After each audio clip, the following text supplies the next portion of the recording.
All right, welcome to the channel. Making another video. Gonna put it up today, and you can see that's open because I've been in there digging around. Let me go ahead and put this airship that I've been working on for Talislanta aside real quick and get to it. I'm going to talk to you guys, especially if you're new, about two of the most underrated D&D books of all time, right? These books, from the minute they were released till now, I don't think get near the credit they deserve for the impact they make on a game. So, without further ado, some people are getting ready to literally their heads are going to explode here in a second. The Dungeoneer Survival Guide and the Wilderness Survival Guide for Advanced Dungeons and Dragons First Edition. What, regardless of what edition you are playing, unless you're playing some Wizards of the Coast garbage, um, these books are so packed full of useful information, and they can really take your game, whether it's OSE, Osric, AD&D First Edition or Second Edition or whatever edition, you know, within reason. Dragon Slayer, hey, you want to play some Dragon Slayer? Well, there's stuff in here that'll help you. First off, let's start with the Dungeoneer's Survival Guide. Got this guy, he's trying to get away. There's like a ton of diminutive whatevers. I don't know if they're imps or whatever they are, but they're on his butt. Right? So this gives you all kinds of rules for how long you could hold your breath, gases and other things you might find in a dungeon, rules for climbing if you're a non-thief. I mean, that's right. That's actually really cool. Non-thief characters have a base climbing of 40% and use the same procedure as thieves. So that means if they're climbing a wall that's rough with plenty of handholds and everything like that, that would be a 40%, which means if I converted that over to the dice 6 method, which is my preference for thief skills, they would have a 2 in 6 chance around of being able to climb whatever. That is useful. And over here it talks about, how fast you can climb, how difficult it is for whatever it is you're trying to climb. An ice wall, rocky ledges, a tree, etc. So going through here, then you've got jumping for non-acrobats, because let's be honest, everybody can jump, right? And it talks about what your running jump is. This, of course, is going to be affected by the armor you're wearing and stuff, right? So a level 5 character can do a standing broad jump of 1d4 plus 1 feet. That's not that great, but you can do a running broad jump of 1d4 plus 5 feet. So if you need to jump a crevice because you're getting chased by some big monster, at least there's some rules that show you how to do it. They've got how to do belaying and stuff like that. I want to say, let me see who wrote this. Like, as a person who's done spelunking IRL, I mean, because if you live in Kentucky at some point or another, you've been caving. That's what we call it. We don't call it spelunking. We call it caving. So let's see, source book. Who wrote this? Okay. Well, special thanks, Hal Johnson, who did the meticulous reviews. Dave Sutherland added the 3D maps. Mincer, game experience and advice was immeasurably helpful. Zeb Cook, John Pickens, and Bruce Hurd. And to Mary Ellsbury Brault, who did all the editing and made it all possible.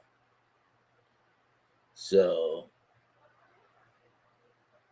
it's not really saying who they got that really understood caving, but they got somebody. So, armor effects on your character and how hard that will make it for you to squeeze through tight positions, or and then of course proficiencies. Now, I have been on the record saying I don't like classes and proficient or skills in the same game. Here's where I'm going to split that pedantic hair a little bit. Proficiencies are not skills. A proficiency is not a skill that, like, ranged weapon or whatever. Proficiencies are abilities that your character has, just like a thief skill. So if you're playing a thief and you decide to spend your points to buy animal trainer, that's not a skill, that's an ability that you add to your character. And now you can, possibly maybe make animals, train some animals, right? So I'm a huge fan of non-weapon proficiencies. And of course, that was the craftsman's proficiencies, but they also have adventuring proficiencies like boating. Your character is really, knowledgeable at boating. Direction sense. You could never make direction sense really a skill. Direction sense is just your character, for whatever reason, is just born with the ability to know which way's north at all times. Uh, so, yeah, slow respiration, swimming, rope use. I mean, a lot of these things are things any character could do, but things that a character with the proficiency is going to be really good at doing or be able to attempt when they're in a position where they shouldn't even be able to attempt it. Like the example I give is lighting a campfire on a nice day versus lighting a campfire on a mountainside during a storm, right? You don't need a proficiency to light the campfire in good conditions, but you're definitely going to need the proficiency if you think you're going to um, try to light a fire with wet wood and barely no tinder on a mountainside in the wind.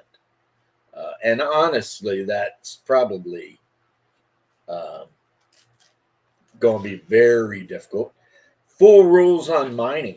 What happens if your characters get to the level to where they're given some land and maybe one of them's a dwarf and they go looking around and boom, they find that there is some ore or gemstones or something, a vein of something on the land. This book will help you understand how to go about adjudicating that. So there you go. Add some new equipment. And one thing, this is a thing that makes me super jealous of, like, oh, and it explains the different levels of the Underdark, like the first couple levels versus when you get into the actual Underdark, uh, and the differences there. Of course, it's got the evil drow elves and umber hulks. A lot of good art. In these old TSR books, one thing was that all the art generally showed players getting killed by something. The characters were not depicted as heroic. They were depicted as people who could easily die. Now, this isometric mapping. Now, your boy over at Dungeon Craft, the Professor Dungeon Master, he can do isometric drawing. I've seen the stuff he's done. It's pretty awesome. I'm super jealous because I can't do it. I've tried. It never looks right. And then I'm just like, F it, whatever. I'll just draw some, crappy little line dungeon that looks like it come out of the basic D&D book with just little boxes for doors and whatever, right? Now we're on the Wilderness Survival Guide. This one I think is even better than Dungeoneers. So I saved the best for last, honestly. First off, the art. Like I said, not super heroic. The one dude in the giant's hand, it looks like he's getting ready to take a trip, and it's going to be one way. Unless, yeah, that's the wizard in the group too. So yeah, he's probably in trouble. Probably in trouble. Maybe the warrior and the dwarf can save him. Maybe not. But hey, when you climb mountains, which I've done, well, Appalachia, yeah, it's dangerous. You can trip on a rock and roll down into a holler and die, or walk on a sinkhole that you didn't see under the brush and die, you know. Basically, everything I'm telling you ends with die. It's got great rules in this for climate. Like, what's the difference between going out to adventure in spring when it's nice and temperate and warm in the Sheldamar Valley and you're heading towards the Pomarge or wherever, Keeland, uh, the Grand Duchy of Jeff, whatever you're doing, and the same thing in the winter. Well, the difference is in the winter, you're not going to be able to scavenge as much food along the way. That's one thing right off the bat. Forget scavenging a ton of food in the winter. It's not going to be as easy. Two, it's going to be freezing ass cold. So the chances of you catching a flu or pneumonia or something go way up. And three, I mean, it's going to be so much harder to make a comfortable camp at night so that your character just doesn't get worn out sleeping, wet and just bleh. And it gives you all that. Then it gives you some wilderness proficiencies, and these are good too. Alertness, animal handling, animal lore, blind fighting, that's a good one. Boating, charioteering, direction sense, fire building, always great. Hunting, healing. I love healing. It costs too, but I mean, sometimes you ain't got the magic and you just need somebody to make a wisdom check. And if they're successful, then they might be able to restore 1 or 2 hit points back to you. That can really be the difference in a dead party and a party that gets to maybe hobble back to their home and not die.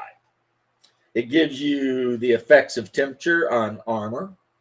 So if you're wearing plate mail and it's super hot, guess what? You're not going to be comfortable. Your character is going to be like, damn, this sucks.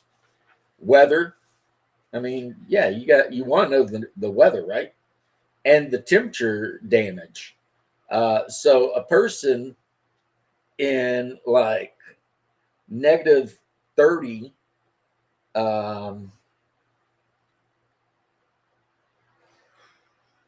temperature that's unprotected is going to start taking damage and will die eventually. I mean, they're going to die. So you don't want to be out in the middle of a wilderness area and a blizzard blow in and you have no cold weather clothes because yeah, you're going to die. Again, you're going to die. There's a lot of dying. We've got mountaineering, rules for mountaineering, rules for water, treading water, trying not to freaking drown, rules for boats and capsizing boats, right? Flying mounts. If you ever wanted to learn to, fly a mount like a giant eagle or a, I don't know, white dragon, a wyvern or whatever, it has all the information you need there. That's interesting, right? That's cool. Your chance of finding water, depending on where you are. In the Arctic, your chance of finding water, I would say, is about 100%. The problem is you got to melt it. And the amount of heat required to mount enough water to drink, there's diminishing returns there.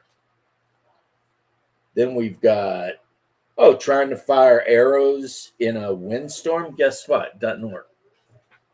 I mean, if you're in the middle of a windstorm, it's not going to work. Quicksand, poor visibility, firing bows from the back of a mount. They got a whole section on mounts and beasts of burdens and the whole 9 yards.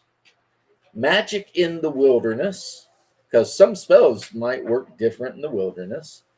Starting from scratch on how to build a world. So basically, what they suggest is take your large hex, might be a 24 by 24 hex, but within that hex, it might be 3 across. And then, so that might mean that each of the little hexes on the inside are going to be, I don't know, 12, no, 24 divided by 3, whatever it is, 20 by 3, whatever it is. Make a number so you can divide it by 3 or 4, however many little hexes are in the big hexes, right? So that way you can draw like a overview map, and then you can take a section of the map and blow it up so that you know exactly what's where. Temperature variations depending on where you are. Note to everyone watching, if you're in the Arctic and you're not dressed appropriately, you're going to die. Weather definitions, just in case you don't know what a sandstorm is or blowing snow. Humidity and how it will affect you, especially if you're wearing metal armor. But even if you're wearing cloth or leather, I mean, if you're in like a super hot, humid place, over a week or so, that armor will rot right off of you. Alexander's army actually had that issue when they got to India because their linothorax armor was literally rotting off of them. So yeah. Now, a lot of you might say, well, is this detail that I actually need? And to quote one of my favorite characters from one of my favorite movies by John Carpenter, it's like Chinese religion. Look what you got to work with. Taoism, Buddhism, sorcery, alchemy, right? You take what you want, leave the rest. Kind of like a Chinese buffet, right? So that's the deal. And then, of course, in the back, it gives you all of these giant, then medium, and then very small hexes that, back in the day, you'd have to go and spend a quarter to get a copy. But now, if you buy this in PDF, you can just print this stuff off all you want, right? This book, let's see who made this book. That art looks like Elmore. Is that Elmore? Let me look around, see if I can find his signature.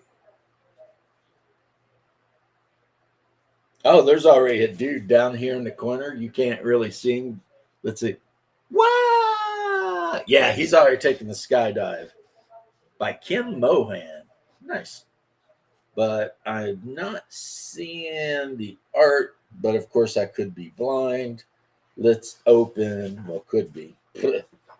Let's open it up and let's see who did the art on the main. All the years I've played AD&D and owned this book, because this is not a reprint. This is the real deal here. The usual suspects. Oh, the cover art's Jeff Easley. Yeah, he's good. And then interior illustrations, you've got Mark Nelson, Jim Holloway, Jeff Easley, Larry Elmore, Valerie Valasek. Nice. And graphics and everything was done by Gloria Zapinski, Dave Sutherland, Roger Rupp, and Colleen O'Malley. So for those who think Gary Gygax is a sexist, you might notice that this book was written or had a lot of ladies working on it. A lot of ladies worked on this book to get out the door. This was released in 1986. What a great book. It still feels good too, because it's got that old kind of like canvas feeling, because it's not smooth. It's like got that texture. But anyway, I think these two books together are the most underrated books in role playing, honestly. If you are playing any version of any game that models itself on TSR's version of the game, you absolutely should have these books, PDF or whatever you need to do. And you absolutely, in my opinion, should read it, learn it, love it, because these books together add so much depth to any standard game of D&D. It's like it takes your average game of D&D and it just cranks that stuff up to 11, you know? Um, so, yeah. That said, this is my opinion, and you are welcome to disagree with me on it. I will, of course, think you're wrong, but hey, disagree. Go nuts. And maybe we'll have a little bit of a combo about it. At the end of the day, I'm still going to think you're wrong because, let's be honest, that book is awesome. Both of them are. So, peace and love. I hope you found some interest in this video. And if you do respond, keep it polite and just let me know what you think. Am I right? Am I wrong? Do proficiencies, are they skills or abilities? And is there a major difference in your opinion? I think there are. But hey, whatever, right? And we will see you in the next one. Bless.